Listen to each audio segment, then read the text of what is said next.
9 వచనాల్లో మనుషులు నమ్మకుండా కంటే యెహోవాను ఆశ్రయించుట మేలు, రాజులను నమ్మకుండా కంటే యెహోవాను ఆశ్రయించుట మేలని. దేవుని ఆశ్రయించండి. దేవుడు మిమ్మల్ని తృప్తిపరచడానికి సిద్ధంగా ఉన్నాడు. ఇక్కడ ఎంతో మంది కృషించిపోయిన వారుగా ఉన్నారు. ఇక్కడ ఎంతో మంది విసర్జించబడ్డవారుగా ఉన్నారు. ఇక్కడ ఎంతమంది ద్వేషించబడ్డవారుగా ఉన్నారు. ఇక్కడ ఎంతమంది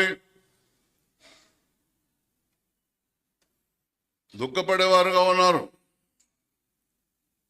నువ్వు కనుక దేవుని అడుగుజాడలో నడిచినట్టయితే నిన్ను ఇప్పటి వరకు తృణీకరించిన వారు, తోసివేసిన వారు, నిన్ను ఎగతాళి చేసిన వారు ఎవరు కూడా నిన్ను ఓవర్టేక్ చేయలేరు.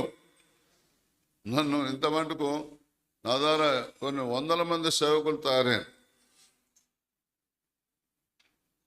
నాతో